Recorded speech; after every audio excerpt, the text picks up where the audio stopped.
ఇక 6 రాష్ట్రాల పోలీసులకు కొరకరాని కొయ్యగా మారిన మోస్ట్ వాంటెడ్ మావోయిస్ట్ నేత హిడ్మా ఎన్కౌంటర్ తర్వాత మావోయిస్ట్ బాద్షా దేవాపై పోలీసులు ఫోకస్ పెట్టారు. మీడియాలో సైతం బాద్షా దేవా గురించి వార్తలు రావడంతో భద్రతా బలగాలు తమ పనిలో పడ్డారు. హిడ్మా కేంద్ర కమిటీ సభ్యుడిగా నియమించబడిన తర్వాత దేవా అతని స్థానంలో PLGA 1 బెటాలియన్ కమాండర్గా నియమించబడ్డాడు. హిడ్మా మరణం తర్వాత దేవాకు దండకారణ్య స్పెషల్ జోనల్ కమిటీ కార్యదర్శిగా నియమించే అవకాశాలు ఎక్కువగా ఉన్న నేపథ్యంలో దేవాను పట్టుకునే పనిలో పడ్డారు పోలీసులు.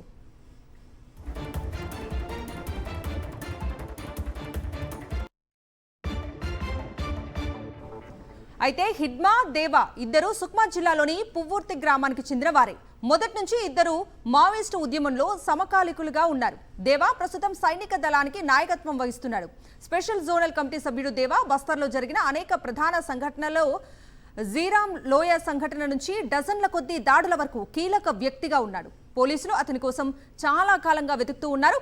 ఇప్పుడు దేవా పోలీసులకు లొంగిపోతాడా లేదా సంస్థ కార్యకలాపాలను కొనసాగిస్తాడా అనేది ప్రధాన ప్రశ్నగా మారింది. దేవాపై 25 లక్షల రూపాయల రివార్డు ఉంది.